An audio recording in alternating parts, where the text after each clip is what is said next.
اعوذ باللہ من الشیطان الرجیم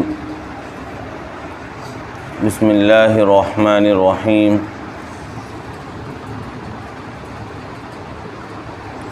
والذین یبتغون الکتاب مما ملکت ایمانکم فکاتبوہم ان علمتم فیہم خیرا وآتوہم مما للہ الذی آتاکم ولا تکرہوا فتیاتکم علی البغاء ان اردنا تحصنا لتبتغوا عرض الحیاۃ الدنیا ومن یکرہن فإن اللہ من بعد اکراہہن غفور رحیم وَلَقَدْ أَنزَلْنَا إِلَيْكُمْ آيَاتٍ مُبَيِّنَاتٍ وَمَثَلًا مِّنَ الَّذِينَ خَلَوْا مِن قَبْلِكُمْ وَمَوْعِظَةً لِّلْمُتَّقِينَ۔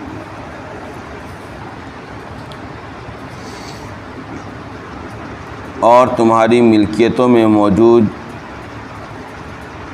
جو باندیاں اور غلام ہیں ان میں سے جو لوگ مکاتبت کا معاہدہ کرنا چاہیں تو اگر تم ان میں خیر جانو تو ان سے معاہدہ کر لو مکاتبت کا، اور مسلمانوں ان کو اللہ کا وہ مال دو جو اللہ نے تمہیں دے رکھا ہے، اور اپنی باندیوں کو برائی پر مجبور نہ کرو دنیاوی زندگی کے ساز و سامان کے خاطر جب کہ وہ پاک دامن رہنا چاہتی ہوں، اور جو ان کو مجبور کرے گا تو اللہ ان کے مجبور کیے جانے کے بعد بہت معاف کرنے والا رحم کرنے والا ہے۔ اور ہم نے تمہارے سامنے وہ آیتیں پیش کی ہیں جو ہر چیز کو کھول کر بیان کرنے والی ہیں، اور ان لوگوں کی مثالوں کو بھی بیان کیا ہے جو تم سے پہلے گزر چکے، اور ایسی نصیحتیں پیش کی ہیں جو متقیوں کے لیے کارآمد ہے۔ سورہ نور کی تفسیر چل رہی ہے، اور سورہ نور کا جو بنیادی مقصد ہے وہ آپ کے سامنے کئی مرتبہ آ چکا ہے کہ سورہ نور کا مقصد سماج اور معاشرے کے اندر عفت و عصمت کو فروغ دینا اور بے حیائی اور بدکاری سے امت کو روکنا اور بچانا ہے۔ اسی غرض سے اس صورت کے اندر حدود کا بیان آیا، حد زنا کا، اگر کوئی زنا کر لے تو اس پر کیا حد نافذ ہوگا۔ حد قذف کا بیان آیا کہ اگر کوئی پاک دامن عورت پر زنا کی تہمت لگائے اور گواہوں کے ذریعے اس کو ثابت نہ کر پائے تو اس کو کیا سزا دی جائے گی۔ اسی طریقے سے لعان کا حکم آیا کہ اگر کوئی بیوی اپنے شوہر پر یا شوہر اپنی بیوی پر کسی قسم کی برائی کا الزام لگائے تو اس وقت شریعت کیا فیصلہ کرتی ہے۔ اسی طریقے سے عائشہ رضی اللہ تعالی عنہ کی پاک دامنی کے سلسلے میں قرآن کریم کی آیتیں نازل کی گئیں، اس کا بیان آیا۔ اس کے بعد ان چیزوں کا حکم آیا جو دراصل بے حیائی اور بدکاری کو روکنے میں اپنا بنیادی کردار ادا کرتی ہیں، جیسے استئذان کا حکم آیا کہ کوئی کسی کے گھر میں داخل ہو تو داخل ہونے سے پہلے اس کی اجازت ضرور طلب کرے، یوں ہی کوئی کسی کے گھر میں داخل یا جھانکے نہ، اور یوں ہی کوئی کسی گھر میں آنا جانا شروع نہ کر دے۔ اسی طریقے سے پردے کا حکم بھی اسی صورت کے اندر آیا، اور مومنہ عورتوں کو اس بات کا حکم دیا گیا کہ اپنی سجاوٹ کی جگہوں کو، اپنی زینت کو ظاہر نہ کریں، مگر چند مردوں کا استثناء کیا گیا کہ ان کے سامنے اپنی زینت کا اظہار کر سکتی ہیں، جیسے باپ ہے، شوہر ہے، شوہر کے باپ ہیں، بیٹے ہیں، بھائی ہیں، بھائی کے بچے ہیں، بہن کے بچے ہیں، میل جول رکھنے والی عورتیں ہیں، وہ بچے ہیں جن کو ابھی میاں بیوی کے تعلقات کا علم نہیں ہے۔ اس طرح کے بچوں اور اس طرح کے لوگوں کے سامنے تو آپ اظہار کر سکتی ہیں اپنی زینت کا، باقی اور لوگوں کے لیے آپ کو پورے جسم کا پردہ کرنا ضروری ہے۔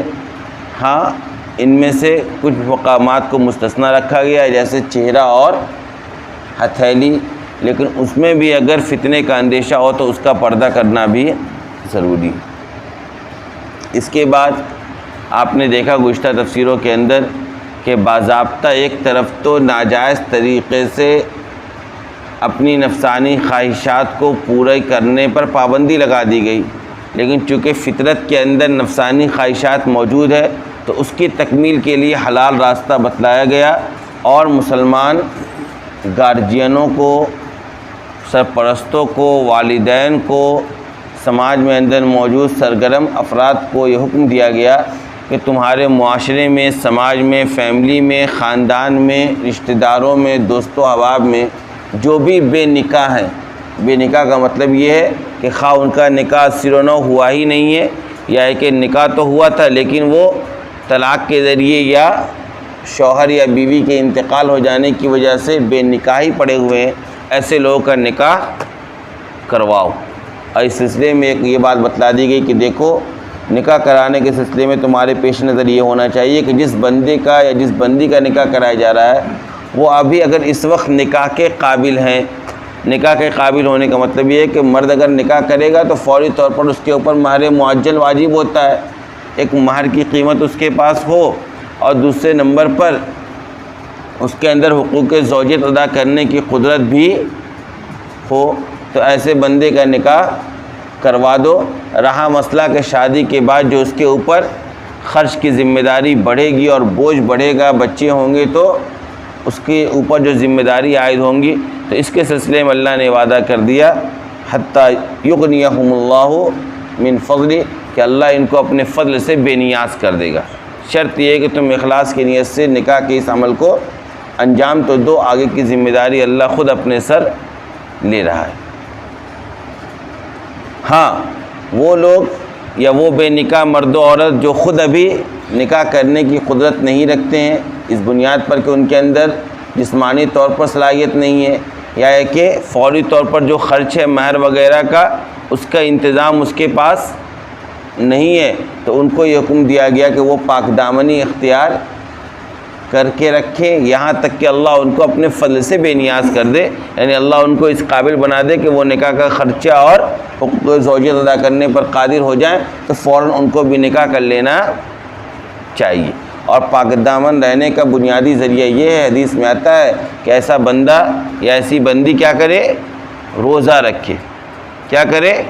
روزہ رکھے، کیونکہ روزہ جو ہے وہ نفس کی خواہش کو توڑتا اور اس کو کمزور کرتا ہے۔ یہ تو ساری وہ تفصیلات تھی جو سورہ نور کے اندر اب تک ہمارے سامنے تقریباً 32-33 آیتوں کے درمیان آ چکی، اس کا خلاصہ یہ آپ کے سامنے پیش کیا جا چکا۔ آج جو ٹکڑا، بلکہ ایک آیت سے ایک آیت آگے اور ایک آیت کا کچھ حصہ باقی رہ گیا تھا، اس پر گفتگو ہوگی۔ اور نکاح کے سلسلے میں آپ کے سامنے یہ بات بھی رکھی گئی تھی کہ دیکھیے، نکاح کو رواج دینا سماج کے اندر انتہائی ضروری امر ہے، چونکہ بے حیائی، بدکاری، برائیوں پر اگر آپ روک لگانا چاہتے ہیں تو وہ روک کسی کے صرف نماز پڑھ لینے سے یا نیک لوگوں کی صحبت میں رہ لینے سے یا متقی اور پرہیزگار لوگوں کے ساتھ اٹھنے بیٹھنے سے ختم ہونے والا نہیں ہے۔ کیوں؟ کیونکہ جس طریقے سے انسان کو ایک پیٹ کے اندر بھوک کا احساس ہوتا ہے نا، اور اس بھوک کی تلافی کیا نماز پڑھنے سے ہو جاتی ہے؟ آپ کو بھوک لگتی ہے، نماز پڑھیں گے آپ تو بھوک ختم ہو جائے گی۔ بتائیے، آپ کو بھوک لگتی ہے، آپ کسی نیک لوگوں کے ساتھ چند گھنٹے بیٹھ جائیں گے، ختم ہو جائے گی، یا آپ جماعت میں نکل جائیں گے، بھوک ختم ہو جائے گی۔ بتائیے، جماعت میں بھی جاتے ہیں تو پہلے حصول یابی ہوتی ہے نا، کھانے کا بھی نظم ہوتا ہے، دعوت کا بھی اہتمام ہوتا ہے، کیوں؟ تاکہ جو بھوک ہے وہ مٹے۔ اسی طریقے سے نفس کا بھوک ہے نکاح، نفس کا بھوک کیا ہے؟ نکاح ہے۔ تو اگر آپ اس کو نکاح کے ذریعے اس بھوک کو نہیں ماریں گے، حلال طریقہ نہیں دیں گے، تو کیا صرف نماز پڑھنے سے یا سو جانے سے یا نیک لوگوں کی صحبت میں بیٹھ جانے سے یا دیگر کاموں میں مصروف ہو جانے سے بھوک ختم ہو جائے گی؟ نہیں ہوگی۔ آپ کو حلال طریقہ دینا ہے، اور شریعت نے اس کا حکم دیا، اس کی ترغیب دی ہے۔ بلکہ میں نے گزشتہ تفسیر میں وہ روایت آپ کے سامنے بیان کی تھی کہ آپ صلی اللہ علیہ وسلم نے بدترین لوگ ان لوگوں کو قرار دیا جو بے نکاح ہوں۔ سماج اور معاشرے کے اندر جو لوگ نکاح نہ کیے ہوں وہ کیا ہیں؟ بدترین ہے، بلکہ وہ برا موت مرا جو بے نکاح مرا۔ جو بے نکاح مرا وہ کیسا موت مرا؟ برا موت مرا. لہذا نکاح کو رواج دینے کی ضرورت ہے, اور اللہ نے وعدہ کر رکھا. آج جو نکاح میں تاخیر ہو رہی ہے اس کی بنیادی وجہ کیا ہے؟ جو ہم یہ کہتے ہیں وہ کھائے گا کہاں سے, ذمہ داری کہاں سے اٹھائے گا, بیوی کے خرچے کہاں سے برداشت کرے گا. تو اللہ نے تو کہا کہ تم نکاح کر کے دکھلاؤ, باقی تو میں نے وعدہ کر رکھا ہے. عبداللہ بن مسعود رضی اللہ تعالیٰ عنہ نے کہا کہ اللہ نے جو بندوں سے جو معاہدہ کیا وہ بندہ کر کے دکھلائے, اللہ نے جو وعدہ کر رکھا وہ اللہ وعدہ پورا کر کے دکھلائے گا. اور اللہ سے زیادہ سچا وعدہ کرنے والا کون ہو سکتا ہے؟ اللہ سے زیادہ وعدہ کو پورا کرنے والا کون ہو سکتا ہے؟ لہٰذا جب اللہ پر ایمان اور توکل اور اسلام کو اور آپ سمجھیں گے صحیح طریقے سے تو پھر اسلامی احکامات پر عمل کرنے میں مشکل درپیش نہیں آئے گی. دیکھیے آپ آج سال بھر سے ایک جماعت ہے جو اپنی جان قربان کر رہی ہے, دشمنوں کے سامنے ہتھیار ڈالنے کو تیار نہیں ہے, اپنے اہداف سے ایک قدم بھی پیچھے ہٹنے کو تیار نہیں ہے. کیا اپنا جان گنوا دے, اپنی جان کو گنوا دینا, اپنی اولاد کو قربان کر دینا, اپنے گھر اور مال و دولت اور تجارت کو برباد کر دینا یہ آسان ہے؟ بتائیے آپ. ایک وقت کی نماز میں لوگ نہیں آتے ہیں کہ کیا ہوگا, گراہک آ کر لوٹ جائے گا, لیکن لوگ سالوں سال سے اپنا سب کچھ برباد کر کے اللہ کے دشمنوں کے سامنے کھڑے ہیں ڈٹے. کیوں؟ چونکہ اللہ پر ان کو ایمان ہے, ان کو بشارتیں حاصل ہیں جو اللہ نے دی ہیں کہ اگر تم میرے راستے میں جہاد کرو گے تو میں تمہیں جنت کی خوشخبری دیتا ہوں, اپنی رضا کی خوشخبری دیتا ہوں. یہ ان حصول کا ان کے اندر اللہ کا یقین ہے, اللہ پر بھروسہ ہے, اللہ کے کیے ہوئے وعدے پر وہ مکمل یقین رکھتے ہیں. انہیں روز روشن کی طرح یہ بات جس طریقے سے سورج کا نکلنا دن کے اندر یقینی ہوتا ہے, اس سے زیادہ یقین ان کو ہے کہ اللہ کے راستے میں یہ میرا اگر قربان ہوگا تو مجھے اس کا بدلہ بہتر سے بہتر کل قیامت کے دن ملے گا. اللہ کی خوشنودی سی یعنی اللہ پر ایمان, اللہ پر بھروسہ ہی انسان کو سب سے بنیادی طور پر موٹیویٹ کرنے والی وہ چیز ہے جس کی بنیاد پر اسلامی احکامات پر عمل کرتے ہیں. اگر کوئی بندہ آپ کو اسلامی احکامات پر عمل کرنے میں کمزور دکھ رہا ہے تو دراصل اللہ پر اس کا توکل کیا ہے؟ کمزور ہے. اس کا ایمان کیا ہے؟ متزلزل ہے. لہٰذا اپنے بچوں کے نکاح کے سلسلے میں ہمیں اور آپ کو جلدی کرنا چاہیے. جو بھی بالغ ہو گئے ہیں فوراً پہلا انتظام یہ ہو کہ فوری طور پر جو بنیادی ضرورتیں ہیں نکاح کے کو لے کر وہ انتظام کیا جائے اور فوراً ان کا نکاح کروایا جائے, ورنہ آپ بے نکاح چھوڑے رہیں گے اپنے سماج اور معاشرے کے اندر نوجوانوں کو, اور دوسری طرف آپ یہ گلا اور شکوہ کریں گے کہ بے حیائی پھیل گئی ہے, برائی پھیل گئی ہے, بے پردگی پھیل گئی ہے, بچے گناہ کر رہے ہیں. تو اس سے کچھ حل ہونے والا نہیں ہے. کتنوں آپ تقریر کر لیں, بے حیائی کو روکنے کے لیے نکاح کے عمل کو رواج دینا ہوگا. بغیر عمل کے نہ میری تقریر کرنے سے یہ برائی ختم ہونے والی ہے, نہ آپ کے بیٹھ کر مسجد میں فکر کرنے سے یہ برائی ختم ہونے والی ہے نوجوانوں کے درمیان. کیونکہ بھوک ہے. آپ اگر مجھے حلال راستے سے کھانے کو نہیں دیں گے تو میں حرام راستہ اختیار کروں گا, چوری کروں گا, ڈکیتی کروں گا, کسی کے مال پر ناجائز غصب اور قبضہ کروں. کیوں؟ مجھے تو بھوک مٹانی ہے. میں بھوکے پیٹ تو رہ نہیں سکتا ہوں. 2 گھنٹے سے زیادہ آدمی اپنی بھوک کو برداشت نہیں کر پاتا ہے. مجھے اگر اس وقت خواہش ہو رہی ہے کھانے کی, بہت ہوگا تو میں 1-1.5 گھنٹہ برداشت کر پاؤں گا. اس کے بعد تو میں کہیں نہ کہیں ہاتھ ماروں گا ہی ماروں گا اگر مجھے حلال طریقے سے نہیں ملے گا. تو آپ یہ سمجھ رہے ہیں کہ آپ کا بچہ 12-14 سال کی عمر میں بالغ ہو رہا ہے اور 30-32 سال تک آپ نکاح نہیں کر رہے ہیں, اور آپ یہ سوچ رہے ہیں کہ وہ گناہ نہ کرے تو فرشتہ ہو جائے گا. وہ تو آپ کا بچہ 20-20 سال اپنی نفسانی خواہشات کو دبا کر رکھ لے تو وہ فرشتہ نہیں ہو جائے گا. بچہ وہ انسان کہاں سے رہے گا بھائی؟ 12-14 سال میں اس کو بھوک لگنی شروع ہوئی ہے, اور آپ 30-32 بلکہ اب تو 35 اور 34 اور 40 تک لوگ اپنے بچوں کیا کر رہے ہیں؟ دبا کر رکھ رہے ہیں. تو آپ سمجھتے ہیں کہ 20-20, 22-22 سال, 24 سال, 26 سال, 28 سال تک وہ اپنے آپ کو گناہ سے بچا لے گا؟ اس سوال ہی پیدا نہیں. اس تک کوئی اگر کہتا ہے آپ کے سامنے آ کے کہ میں گناہ نہیں کرتا ہوں یا میں نے اپنے دامن کو بچا کر رکھا ہے, تو جھوٹ بول رہا ہے. سن لیجیے آپ, اللہ ماشاء اللہ ہو سکتا ہے کہ واقعتاً فرشتہ صفت انسان ہو, لیکن کوئی ہوگا. اگر سب فرشتہ صفت انسان ہوتے تو یہ برائیاں نہیں دکھ رہی ہوتی. آج کل میں نے ایک ویڈیو دیکھا رات میں, ایک بندہ اورنگ آباد مہاراشٹر کا, وہ یوٹیوبر ہے, ویڈیو وغیرہ بناتا ہے. تو وہ گیا ہوا تھا بمبے. تو بمبے میں اس کے دوستوں نے کہا کہ باندرا بینڈ ایک جگہ ہے, وہاں چلو گھومنے کے لیے, سمندر کنارے کا علاقہ ہے. وہ بندہ گیا وہاں, تو وہاں جا کر اس نے ایک ویڈیو بنائی بالکل روتے. اس نے کہا کہ خدا کی قسم میں کھا کر کہتا ہوں کہ اپنے گھر کی عزتوں کو اور عصمتوں کو بچا لو.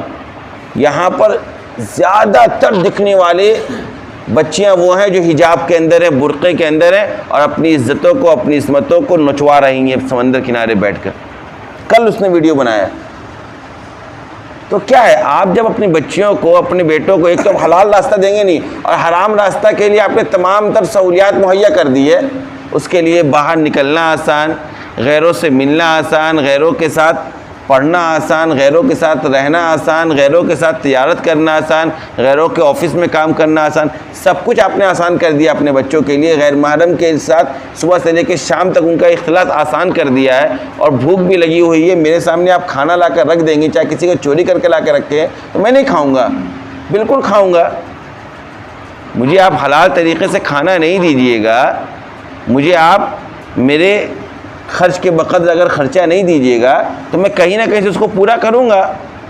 آج جو آپ یہ شکایتیں سنتے ہیں نا، دیکھیے یہاں سے ایک بات آ گئی یاد، آپ یہ شکایتیں سنتے ہیں نا کہ اب چندہ کرنے والوں پہ بھروسہ ہی نہیں ہے کہ کون صحیح رسید لے کر آ رہا، کون غلط رسید لے کے آ رہا. اس کو جو اس کی ذمہ داری کے بقدر جو خرچہ ملنا چاہیے تھا اس کو مل ہی رہا مدرسہ مسجد سے، تو وہ ڈپلیکیٹ نہیں کرے گا تو کیا کرے گا؟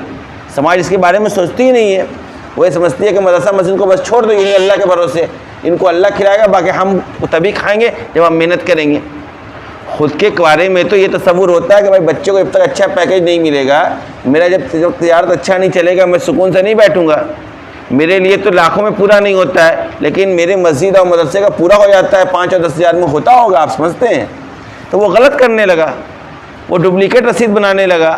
وہ مؤذن جب گیا چندہ لینے تو مسجد سے زیادہ اپنا درد گانے لگا کہ میں بیمار ہوں تو میری پریشانی ہے تو میرے. اب بیچارہ وہ جو مسجد میں 500 دینا چاہتا تھا وہ 300 روپے مسجد میں دیا، 200 اس کے ہاتھ میں کر دیا. تو برائیاں جو پیدا ہوتی ہیں دراصل اس وجہ سے ہوتی ہے کہ آپ صحیح راستہ آپ نے بند کر دیا، نکاح کو آپ نے مشکل کر دیا. نکاح کو آپ نے اتنا مشکل کر دیا کہ آج خواتین 30 کے پار بیٹھی ہوئی ہیں گھروں میں. مرد تو چھوڑ دیجئے، اتنا سنجیدہ موضوع ہے کہ اس کے اوپر آپ تھوڑا سوچیے، بیٹھ کر غور کیجئے کہ سماج اور معاشرے میں کیا ہو رہا ہے اور ہم اور آپ کیا کر رہے ہیں. بہت سوچنے کی ضرورت ہے. آپ سمجھ رہے ہیں کہ بس ہم مسجد میں ہیں یا ہم بس نیک بن گئے تو آپ کی اولاد بھی نیک ہوگی. نہیں ہوگی. آپ سوچیے وہ آپ کا جو جوانی کا عمر تھا، اسی جوانی کی عمر سے آپ کی اولاد بھی گزر رہی ہے.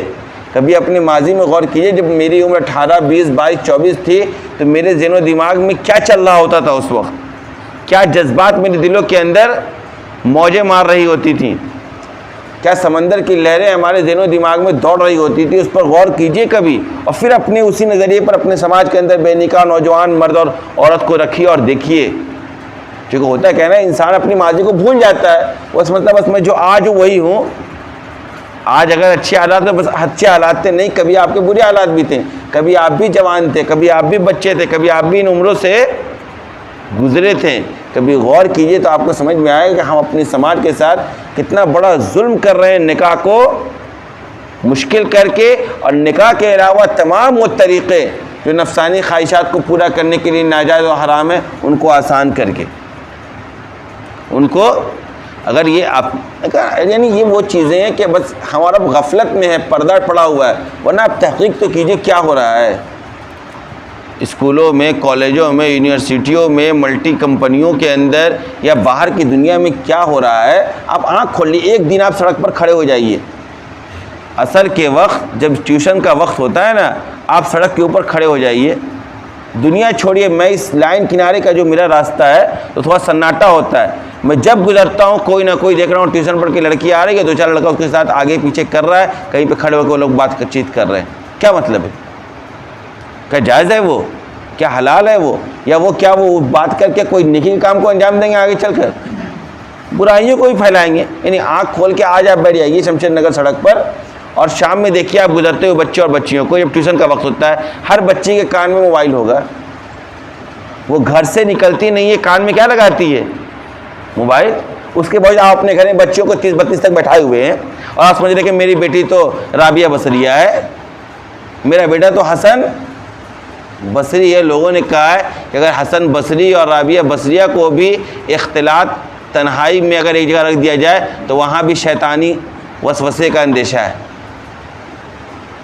یعنی بڑا سے بڑا متقی، بڑا سے بڑا پرہیزگار، بڑا سے بڑا اللہ والے کے لیے بھی یہ خطرہ اور ارے حضرت یوسف علیہ السلام کا واقعہ آپ کے سامنے نہیں ہے کیا؟ حضرت یوسف علیہ السلام کے ساتھ جب یہ پوری آزمائش ہوئی تو انہوں نے کیا کہا تھا؟ قرآن کریم کا 13واں پارہ جب آپ شروع کرتے ہیں تو وہاں پہلا لفظ یہی ہے وَمَا أُبَرِّئُ نَفْسِي إِنَّ النَّفْسَ لَأَمَّارَةٌ بِالسُّوءِ إِلَّا مَا رَحِمَ رَبِّي، کہ میں اپنی نفس کی بڑائی بیان نہیں کرتا ہوں کہ میں بہت پاکیزہ ہوں، بہت اللہ والا ہوں، میرا تو بہت وقت لگا ہوا ہے، میں تو گناہ نہیں کروں گا، میں تو وقت کا کیا ہوں؟ نبی اور رسول ہوں۔ بولے کیا کہا؟ نفس تو برائی پر ابھارتی ہی ہے مگر بستا وہی ہے جس پر میرے رب کا رحم ہو جائے۔ اگر کوئی گناہ سے بچ رہا ہے تو صرف اور صرف اللہ کے رحمت کی بنیاد پہ بچ رہا ہے، ورنہ ماحول اور سماج اور حالات ایسے نہیں کوئی بچ پائے۔ کوئی بچہ اگر آ کر آپ کے سامنے یہ گواہی دے رہا کہ میں نے اپنے آپ کو سال بھر سے بچا رکھا ہے، واقعتاً اس کو آپ بوسہ لیجئے اس کے پیشانی کے اوپر کہ واقعتاً اللہ کی رحمت ہے تیرے ساتھ کہ تو سال بھر سے گناہوں سے بچا ہوا ہے۔ ورنہ ممکن ہے آج کے دور میں نے کہا نا آپ کو گناہوں کی تکمیل کا ایک آسان ذریعہ موبائل ہو گیا ہے، اور کون بچہ اور کون بچی جس کے ہاتھ میں موبائل نہیں ہے آپ کیا سمجھتے ہیں وہ اس کا صرف صحیح استعمال کر رہے ہیں؟ 90% غلط استعمال ہوتا ہے۔ آپ سن لیجئے، ہم اس سماج میں جوان ہوئے جس سماج میں برائیاں پنپی ہیں۔ ہم سے پہلے کے جوانوں کے دور میں موبائل نہیں ہوگا، لیکن ہم نے جب شعور آیا ہے، بیداری آئی ہے، بلوغت ہم جب عمر میں پہنچے ہیں تو موبائل کا آغاز شروع ہوا ہے، اور موبائل سے کہاں سے کہاں تک دنیا پہنچی ہے پیچھے 15-20 سالوں کے اندر آپ اندازہ نہیں لگا سکتے ہیں۔ یہ جو آپ کے بچے اور بچیاں گھر میں اب نہیں تذکرہ کرتے ہیں نکاح کو لے کر، تو آپ کیا سمجھ رہے ہیں کہ ان کو یہ خواہش ہی نہیں ہو رہی ہے؟ وہ اپنی تمام تر خواہشات کو ناجائز طریقے سے پورا کر رہے ہیں۔ یہ بالکل حقیقت، اس سے میں پردہ اٹھا رہا ہوں، کوئی ادھر ادھر کی بات نہیں کر رہا ہوں، اس سے کوئی خالی نہیں ہے۔ میں یہ کہہ رہا ہوں نا، نہ کہنے والا، نہ سننے والا، نہ دکھنے والا۔ نفس کے فتنے سے بچنا اتنا آسان نہیں ہے، اس کے لیے مجاہدے کی ضرورت ہے، لیکن سب سے بڑا مجاہدہ نکاح ہے۔ سن لیجیے آپ، سب سے بڑا مجاہدہ کیا ہے؟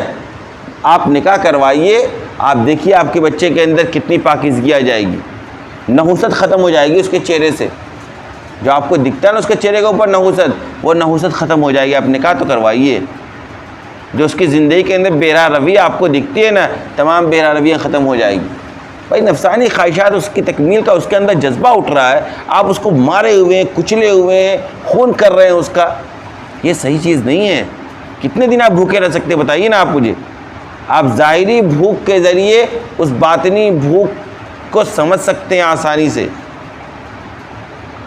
جیسے آپ سمجھ لیں نماز کو علاج کہا گیا ہے، کس چیز کا؟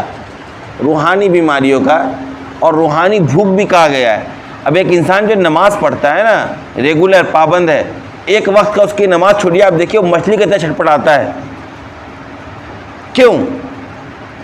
کیونکہ اس کی روح کی غذا بن گئی ہے نماز، وہ غذا اس کو مل نہیں رہی۔ ہم لوگ امام ہونے کی وجہ سے نماز کی تھوڑی موڑی پابندی ہو جاتی ہے، ایک وقت بھی چھوٹتا ہے نا، اگر فجر کسی دن تو ظہر تک تناؤ ہوتا ہے سر کے اوپر۔ کیا سمجھتے ہیں آپ؟ کسی دن اثر میں آنکھ لگ جاتی ہے، عام لوگوں کو لگتا ہوگا سوئے ہوئے امام صاحب اور غفلت سوئے ہوں گے، مغرب کی نماز جب تک ادا نہیں کروا دیتے ہیں تب تک ذہن کے اوپر ایک تناؤ کا احساس ہوتا ہے، بھاری پن، ایک عجیب سی اندر سے کیفیت پیدا ہوتی ہے۔ کیوں؟ کیونکہ وہ ایک روحی غذا ہے جو ہر وقت ہم کو 5 وقت مل رہی تھی، ایک وقت نہیں ملی، فوراً اس کا اثر ہوتا ہے سوچ کے اوپر اور ذہن کے اوپر اور دماغ کے اوپر، طبیعت کے اوپر۔ وہی طریقے سے وہ غذا ہے جسم کے لیے۔ میاں بیوی کا تعلق حلال طریقے سے اس کے جسم کے لیے ایک بنیادی غذا ہے، اس کے صحت کے لیے، جسمانی طور پر بھی، میڈیکلی طور پر بھی، ہر طور پر اس کے لیے بنیادی ضروری غذا ہے۔ اس کے باوجود ہم اس غذا سے اس کو دور رکھے ہوئے، اور اب کہتے ہیں میرا بچہ بیمار رہتا ہے، میرے بچے کی طبیعت ٹھیک نہیں رہتی ہے، بے وقت پڑا رہتا ہے، بے وقت سویا رہتا ہے۔ وہ راتوں بھر نہیں سویا ہے، وہ اس تڑپ میں رات بھر کروٹیں بدل کے گزارا ہے۔ آپ جا کے سرچ کر لیجئے آج اپنے ان نوجوانوں کو جن کا نکاح نہیں ہوا، ان سے پوچھئے تمہیں رات میں کتنی بجے نیند آئی ہے؟ ہر بچہ گواہی دے گا کہ 2, 2:30, 3 بجے کے بعد میری نیند آئی ہے۔ کیوں؟ رات بھر وہ تڑپا ہے۔ جب وہ رات بھر تڑپ کر اور بستر کے اوپر ادھر ادھر کروٹیں بدل کر گزارا ہے تو کیا وہ صبح اٹھ جائے گا؟ سوال ہی پیدا نہیں ہوتا ہے۔ وہ 10 بجے اور 11 بجے سے پہلے اٹھے گا ہی نہیں اٹھے گا، اور پھر دن بھر اس کے چہرے کے اوپر نحوست آپ دیکھیں گے، نہ اس کے پڑھنے میں دل لگ رہا ہے، نہ اس کے کام میں دل لگ رہا ہے۔ کیوں؟ کیونکہ اس کو جو اس عمر کے اندر جو صحیح غذا ملنی چاہیے اس سے آپ نے اس کو محروم کر رکھا ہے۔ اور پھر وہ شام میں نکل کر اگر گناہوں کو نہیں تلاش کرے گا اور گناہ کے مواقع نہیں نکالے گا تو مر جائے گا وہ. اگر وہ ناجائز طریقے سے اپنی خواہشات کی تکمیل نہیں کرے گا نا تو کچھ دنوں بعد وہ سوسائڈ کر لے گا. یہ جو آپ سنتے ہیں نا بڑے بڑے ملکوں کے اندر سوسائڈ کا ریشو بڑھ رہا ہے, کیوں بڑھ رہا ہے؟ کبھی جا کر معلوم کیا ہے آپ نے؟ ان لوگوں نے نکاح کو بالکل مشکل کر دیا ہے. دور دور تک کوئی نکاح کرنے کو تیار نہیں ہے. دور دور تک نکاح کیا کر دیا گیا ہے؟ مشکل کر دیا گیا ہے. نتیجہ کیا ہے؟ لوگ سوسائڈ کر رہے ہیں, لوگ ڈپریسڈ ہیں, لوگ گولیاں کھا رہے ہیں تب نیند آ رہی ہیں. یہ سماج کے اندر اسلامی نظام کے خلاف اپنی زندگی کو گزارنے کا نتیجہ ہے. آپ بھی چاہتے ہیں کہ آپ کا سماج بھی اسی طریقے سے جہنم میں جائے, پھر اس کو کوئی جہنم میں جانے سے نہیں بچا سکتا ہے. اس معاملے پر ہمیں اور آپ کو غور و فکر کر کے اقدام کرنا ضروری ہے. کئی بزرگوں کا واقعہ ہے کہ وہ شوال میں جب مدرسوں میں چھٹی کا موقع ہوتا ہے, تھوڑا سا عید کے بعد ان کو فرصت ملتی ہے, چھٹی ہوتی ہے رمضان سے پہلے. خود اس ملک کے اندر ایک بڑا نام ہے مولانا غلام محمد بستانوی صاحب کا, عقل کنواں کے محتمی میں, بڑے عالم دین ہے اس ملک کے. ان کا واقعہ ہے کہ سال بھر تو مدرسہ چلتا ہے, آدمی مشغول ہوتا ہے, رمضان میں مدرسے کاموں سے لوگ مشغول ہوتے ہیں. عید کے بعد 10 دن کے بعد مدرسہ کھلتا ہے, وہی 10 دن ٹائم ملتا ہے اپنے گھر والوں کے ساتھ رہنے سہنے کا. وہ ہر اس 10 دنوں میں کیا کرتے ہیں کہ دیکھتے ہیں میرے خاندان میں, میرے بھانجا میں, بھتیجوں میں, رشتہ دار میں, پڑوس میں کون بچے ایسے ہیں جو نکاح کے قابل ہو گئے, کون بچے ایسے ہیں جو نکاح کے قابل ہو گئے. فوراً ان دونوں کو پکڑ کر ایک ہفتے کے اندر, 4 دن کے اندر, 3 دن کے اندر نکاح کروا دیتے ہیں فوراً, بالکل بھی تاخیر نہیں کرتے ہیں. اور اتنی جلدی میں کہ صبح نکاح کی بات شروع ہوئی, مغرب بعد نکاح ہو گیا. ہم نے نکاح کا بتا رہے بھائی نکاح ہوگا تو پہلے تو 4 لوگوں سے پوچھوائیں گے, 4 لوگوں کو بھیجیں گے, 10 طرح کا رسم و رواج کریں گے, پھر اس کے بعد سارے انتظامات کریں گے. لڑکے کو پتہ چلا نکاح کا وقت طے ہونے کے بعد بھی 1 سال 1.5 سال ویٹ کرتے ہیں بیٹھ کر کہ 1 سال بعد نکاح ہوگا, 1.5 سال کے بعد نکاح ہوگا, اور سارا تر رسم و رواج کر کے اس کو. ارے نکاح تو اتنا آسان ہے, یہاں لڑکا لڑکی راضی, اس کا گارجین راضی ہوا, اور یہاں جا کے امام صاحب پاس بیٹھو اور نکاح ہو گیا. صرف 2 گواہ کو لے کے آؤ. کچھ بھی اتنا آسان کر رکھا اسلام نے نکاح کو. کبھی آپ سوچا آپ نے کیوں اتنا آسان کیا؟ آسان اسی لیے کیا تھا کہ ہر آدمی آسانی سے اس کو تکمیل تک پہنچ جائے. دیکھیے پانی ہمارے آپ کی ضرورت ہے نا, اللہ نے اس کے حصول کے لیے کتنی آسانی کر رکھی ہے.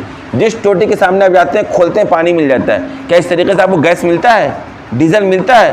وہ اتنی بنیادی ضرورت نہیں ہے. اس کے لیے آپ کو پہنچنا پڑتا ہے ڈیزل اسٹیشن تک, پیٹرول پمپ تک, اور پیسہ دینا پڑتا ہے, جا کے ڈیزل ملتا ہے.